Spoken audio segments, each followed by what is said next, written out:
Some of the most meaningful jewelry you own isn't new. It's inherited. A ring from a grandmother, a necklace full of memories, but no longer your style. Duke's Jewelers reimagines family heirlooms into custom pieces you'll actually wear and love. Working one-on-one, Duke's designers honor the original story while creating something fresh and modern. Don't let meaningful jewelry sit unused. Let it live on beautifully. Visit Duke's Jewelers in Springville or online at dukesjewelers.com, where old stories become new treasures. Derek Overstreet, founder of the New Millennium Group. We're a financial planning firm. We have advisors standing by right now to take your call. 888-999-6370. The reason you're going to want to call is we're going to help you retire 3 to 5 years before you thought possible. The way we do this is by putting together a step-by-step plan. So if you're one of those people listening and you'd like a plan in writing, give us a call at 888-999-6370. That's 888-999-6370, or go to utahsfinancialplanner.com. It's time to break down the biggest stories of the day. This is the top 3 stories of the day on KSLSports.com. On 97.5, the KSL Sports Zone. Jacob Ben, 97.5, the KSL Sports Zone. What was the album that these guys did with Jay-Z? Was it like where they mashed this song with a Jay-Z song? Encore? I don't know if that's the name of the album. I think that's the name of the song. And then it was the headliner of truly one of my favorite movies of the last 25 years, Miami Vice, which that movie absolutely rips. Christian, that's what you should be doing until your baby's born, is just like watching Michael Mann's remake of Miami Vice for the next 5 days, because that movie is awesome. Anyways. Hard to watch with the kid. I like collaborations. Sometimes the collaborations don't work out so well. Other times they're incredible. Yeah. I thought this collaboration between, what's the name, Linkin Park and Jay-Z was amazing. It worked. And then, of course, the GOAT is Aerosmith and Run DMC, right? Yeah, absolutely. Changed music. Yeah. Changed music videos. Yeah, for sure. Did we draft that when we drafted music videos? If we didn't, we missed. I think we did. I think you did. I think we had to. Yeah. All right. Top 3 stories of the day at KSLSports.com. Do Christian and Sean know any of this stuff that we're talking about? They don't know what Miami Vice is. Sean, how old are you? I'm 38. Oh, okay. So Sean knows what we're talking about. Yeah. Yeah. Sean had a Linkin Park moment. Yeah. Pulled his beanie down. Christian has no idea who Linkin Park is. Correct. Or Run DMC or Jay-Z. Aerosmith or Jay-Z, really. Yeah, Jay-Z Although hasn't he's had a huge album in a few years. He's still kind of around in the zeitgeist, though. Yeah. And he's married to a Beyonce's woman husband? who is been Very pumping much. out music. Way more famous than he is now. Top 3 stories of the day at KSLSports.com, brought to you by J. Brooks Jewelers. Cherish your love with J. Brooks Jewelers. Explore their expertly crafted engagement rings made from the finest materials. J. Brooks Jewelers. All right, Sean, where do you want to start today? Utah State intros Ben Jacobson. It's a new head coach for the basketball team. We're going to let you hear that sound coming up. What time are we doing that? 11, 11:30? Let's do 11:30. Okay. In the second hour, let you hear from Ben Jacobson. And I liked his message. I don't know if you had a chance to listen to his press conference, but talking to Coach Lacombe about the hire last night while we were watching the Jazz game, he doesn't know him personally, but said he feels like he's got Stu Morrill vibes, like he might come and stay. And I kind of get that too. I don't think a dude doesn't win at Northern Iowa and stay there 20 years if his priorities are, I need to get to the biggest program and I need to make as much money as possible. In fact, I would expect that he has had bigger offers in the past than Utah State. Yeah, I would 1,000%. When he went to the Sweet 16 after beating Kansas? Right. I bet you he was the hot name, and I don't remember, but I bet you he was the hot name in the coaching cycle and could have taken a mid-level Big 12 or Big 10 or ACC job and didn't. We didn't talk about this much yesterday, but he did not have a buyout in his contract with Northern Iowa, and I can't remember the language around it, but do you want to know why? It's because he made past financial sacrifices to the school, basically is what they said. So they didn't put him in a buyout because for 20 years he had been content and operating above board and all of that stuff. And so I think this one, if he's has success, I think he has the chance to stick in Logan. And like we talked about yesterday, I think a guy who wins at Northern Iowa certainly can win at Utah State. So he talked a little bit about his playing style. He said, "Play fast and physical," was kind of his mantra. Yeah, I think it seems like, and this is important in today's day and age of college basketball, they probably got a pretty good guy.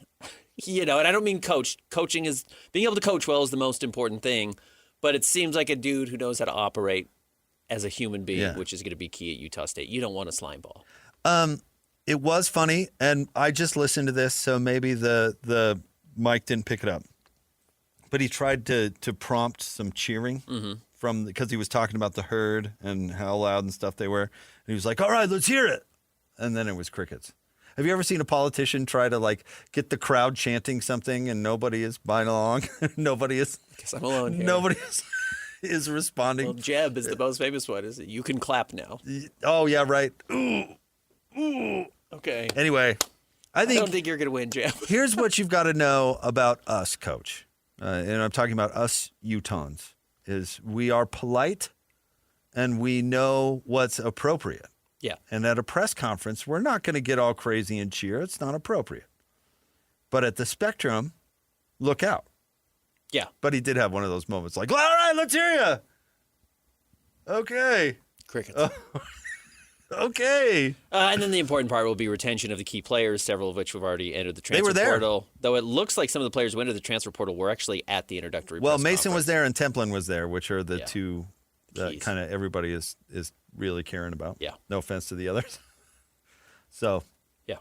I don't think Mason Falsov's going anywhere. I think he's an Aggie. I don't know what Utah State puts in the water up there, but Sam Merrill stayed at Utah State, loyal Aggie. But Templin had entered the transfer portal, so him being at the introductory press conference is probably a very good sign. I didn't realize he had officially done that. A couple days ago. Did he? So, okay. At least that was the report, and I didn't talk to him.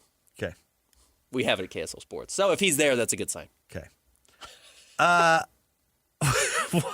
What's next? Oh, I see what you did there. Yeah. The Bleacher Report app is your destination for sports. Right now, the NBA's heating up, March Madness is here, and MLB is almost back. Every day there's a new headline, a new highlight, a new moment you've got to see for yourself. That's why I stay locked in with the Bleacher Report app. For me, it's about staying connected to my sports. I can follow the teams I care about, get real-time scores, breaking news, and highlights all in one place. Download the Bleacher Report app today so you never miss a moment. Hi, this is Alex Kantrowitz. I'm the host of Big Technology Podcast, a longtime reporter and an on-air contributor to CNBC. And if you're like me, you're trying to figure out how artificial intelligence is changing the business world and our lives. So each week on Big Technology, I bring on key actors from companies building AI tech and outsiders trying to influence it, asking where this is all going. They come from places like NVIDIA, Microsoft, Amazon, and plenty more. So if you want to be smart with your wallet, your career choices, in meetings with your colleagues, and at dinner parties, listen to Big Technology Podcast wherever you get your podcasts. Mom, can you tell me a story? Sure. Once upon a time, a mom needed a new car. Was she brave? She was tired, mostly. But she went to Carvana.com and found a great car at a great price. No secret treasure map required. Did she have to fight a dragon? Nope. She bought it 100% online. From her bed, actually. Was it scary? Honey, it was as unscary as car buying could be. Did the car have a sunroof? It did, actually. Okay, good story. Car buying you'll want to tell stories about. Buy your car today on Carvana. Delivery fees may apply. Jazz battle hard against Donovan and the Cavs. The Jazz fell last night. All is going according to plan. Can I tell you what I think is a good thing about Cody Williams? You talked a little bit about him in the last segment. What he is doing right now, he can do with a more crowded roster, like guard and cut. Yes. He can do all of that stuff with like that role. For example, what Bryce Sensabaugh has done at times is not going to be his role on the team when it's a more crowded roster. It's like Bryce is never going to get 20 shots. Correct. On the Jazz. And I get it that Cody took, 22 last night. He's probably not going to get 22 shots when the roster is full-blown and ready to go. But what he can do is do exactly how he's playing offense, where he is playing without the ball, moving without the ball, cutting. And when he's got an open shot, he stepped in and took a shot he was comfortable with. I don't think it even needs to be a three, but to have the confidence to make it when he's playing, with other talented players. He can still do all of that. I put that video up on our KSL Instagram, KSL Sports Instagram page. Why is Cody passing on threes to dribble into twos? And he said, open threes are good for me, and open mid-range shots are great for me. He says, I'm making them at a really high level right now, and I'm really comfortable with it. And I've got to find a way to score, but you're right. And even Will Hardy after the game said, I asked him, what if Cody is real? What is he doing that actually is going to translate when a game is on the line or when the minutes are actually important? Because right now this is an exhibition game. And he said the first thing he said is his defense. He's really long. He gets a lot of deflections. And then, yes, is the quote we just played coming in the Jazz update, which was, he's finding a little way to use some of his size to hit those mid-range shots, and that's a plus for him. And then most importantly, and I'm with you, and it's where I'm a little skeptical on Kyle Filipowski, and I'm still skeptical on Bryce Sensabaugh, and I'm very skeptical of what Kennedy Chandler's doing. When you scale it down to your actual role on a good NBA team, which might be 8 to 12 minutes, does that still matter, or can you still do it without developing a rhythm? And with Cody, I think the answer is yes. And the always big fear with Kyle Filipowski, and he wins the MVP in the Summer League, and he's averaged, 23 points a game over his last 3, is you're not, he's only playing 24 minutes a night right now, but you're never going to be the focus of the offense. You're never going to be the best offensive player on the floor, which he is right now. So what else do you do to help? Yeah. And I don't know. That's where their futures are murky, where I actually think Cody, you can scale it down and still be effective. Listen, the nerds on this mid-range shot thing, because Cody, the important thing for him to just get to your spot. Yeah. Every player has spots on the floor. If you can get to your spot, he's going to make, whatever you see these guys bang him in practice. He's going to make more than he misses if he gets to his spot. But the nerds, Ben, have ruined how people watch basketball. Uh-huh. Because, and I'll use Quinn Snyder as an example, but he's not the only one, have convinced everybody that the mid-range shot is such a bad shot, everybody cringes when somebody takes it. Even if they make it. Yeah. The mid-range shot is not a bad shot. It's not an evil shot. It's not an evil shot. You know what it kind of reminds me of? It kind of reminds me of during the pandemic when people would freak out if you see a picture online of somebody standing too close to somebody and everybody's like, oh my gosh. Yeah. And it's like, okay, well, in a normal world, people can stand close to each other, and you don't have to flip out. Right. It's okay. But you've trained your brain to flip out about the proximity of one person to another. People have trained their brains to flip out about somebody taking a mid-range shot. Right. Listen, during the height of all the nerddom, I watched Chris Paul single-handedly beat the Jazz in a playoff series with mid-range shots. Banging mid-range shots. I'm old enough to have watched Kobe Bryant play, who basically took nothing but mid-range shots. Michael Jordan basically took nothing but mid-range shots. Right. And just because they got Jordan Clarkson to play slightly less selfish by cutting out his mid-range shots and it improved his shooting percentage. Some of his mid-range shots. Yeah, then everybody's like, oh, well, mid-range shots, you can't take any of that. No. I'd rather have Cody Williams take a mid-range jumper from his spot that is going down than some awkward three just because it's a three. That he can't make. Again, Arizona in the NCAA tournament could possibly win the national championship by basically cutting threes out of their diet, but taking high percentage shots where their players can make them. I mean, we've just trained ourselves to, it's got to be a three or a dunk. It's got to be a three or a dunk. And I get the philosophy that goes into it. But it doesn't mean that these other shots are not useful and high percentage for certain players. No, it's kind of interesting. You remember early on in the Golden State Warriors run, and they revolutionized three-point shooting. They had a guy who came off the bench who just banged mid-range shots over and over, who had a very similar body type to Cody Williams, and that's Sean Livingston. Yep. He just got to the mid-range. He was really tall, and he had great touch. And it was just this weird counter of the entire team spreads out to shoot threes, and then all of a sudden there's this dude here who's hitting mid-range shots, and it's like, we forgot about that. And he just would get 6 to 8 points a game and then played really good defense, and that's probably where Cody's future is. Play really good defense, make other teams' lives hard, get a lot of deflections, and then you have to do something offensively. And if the only thing you can do is hit 15-footers, fine. But you got to be able to do something. And he can do this now. So it's a promising growth for Cody to become an 8th or a 9th man on the team. It's bad if you're DeMar DeRozan. I do mid-range shots if you're going to take 15 of them a night, 16 of them a night, and you're DeMar DeRozan, it caps your ceiling. That's not who Cody Williams needs to be. He's not going to be your number one scorer, so that's fine. And let's not pretend that DeMar DeRozan hasn't had a ton of success and isn't a future in the Hall NBA. of Famer. Right, he's going to the Hall of Fame. Took his team to the Eastern Conference Finals like 2 years in a row. Yeah. No, DeMar's a very good player. And then they trade for Kawhi, and actually win it, and everybody thinks DeMar's a clown? Right. But no, he's a good player. He's a really good player. Yep. So I don't know. And do people know what a bad shot a floater is? Nobody seems to freak out about floaters at all. Yeah. A floater is a terrible shot. I'd much rather have Cody Williams or whoever taking a 15-footer than somebody taking some wild floater. Yeah. And he ran over. Sorry. Yeah. Next.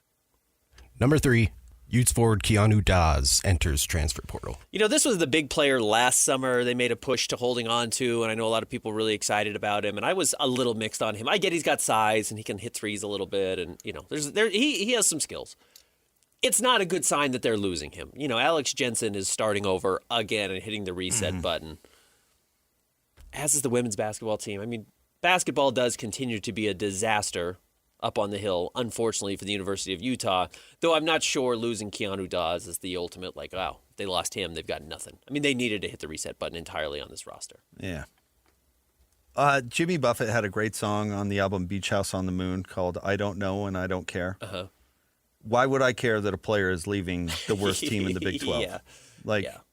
I don't know and I don't care. Yeah. Until Utah gives us something to care about, why would you? Yeah. And I don't blame Utah sports fans for not caring. Dallin Hall left BYU last year. Basically, nobody batted an eye. He goes to UVA and plays a key role on a tournament team. Yep. That is something to get bent out of shape about. If you're losing good players on a good team, I mean, I don't know. What do I care? They got to get good players. They've got to get better players. Be competitive in the Big 12, and then you can worry about who you keep and who you don't. At this point, shouldn't Alex be looking to make a complete turnover? Yeah. And by the way college athletics is structured now, I don't care who's coming and going. Call me when it's the first game. Absolutely right. Call me when it's the 20th game, actually.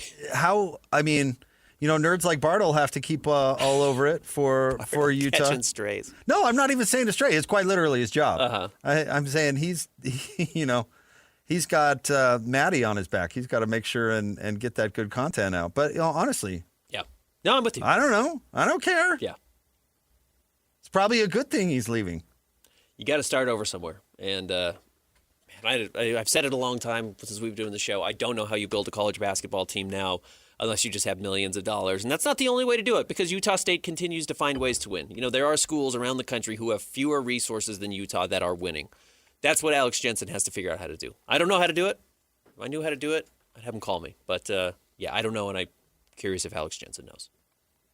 It's a good song, that I don't know and I don't care. It's good philosophy. Yeah. I don't know. I don't care. All right, stay tuned. We'll have more Jake and Ben coming up next. Doug Gottlieb, of all people, weighed into the A.J. DiBonsa conversation. So we'll play some comments from the University of Wisconsin Green Bay head coach. / podcaster. Is that right? University of Wisconsin Green Bay? I thought he gave up on that. I thought he gave up on the coaching job so he could keep podcasting. Am I wrong? Did he stop podcasting? I had no idea. I know he doesn't do his radio show. I don't know about do some research. I don't know about a podcast. I'm certainly not seeking out Doug Gottlieb's podcast. I think it was the most arrogant thing ever and disrespectful to both jobs to think that he could continue to do it. Uh-huh. Yeah. I agree. His boss should have been, in both jobs, should have been hard no, Dougie. Yep. I'm with you. We'll say no to Doug. Say no to Doug. Stay tuned. More next. 97.5 the KSL Sports Zone. The Bleacher Report app is your destination for sports. Right now, the NBA is heating up, March Madness is here, and MLB is almost back. Every day there's a new headline, a new highlight, a new moment you've got to see for yourself. That's why I stay locked in with the Bleacher Report app. For me, it's about staying connected to my sports. I can follow the teams I care about, get real-time scores, breaking news, and highlights all in one place. Download the Bleacher Report app today so you never miss a moment. Hey, I'm Josh Spiegel, host of the podcast Lunatic in the Newsroom. If you enjoy journalism that drifts into mild panic, wild overthinking, and a guaranteed nervous breakdown, Lunatic in the Newsroom is for you. It's news like you've never heard before. The only newsroom with a panic button. You'll laugh, you'll cry, and gasp in horror as the show spirals completely out of control. It's not just news, it's emotionally unstable. Lunatic in the Newsroom. Listen today.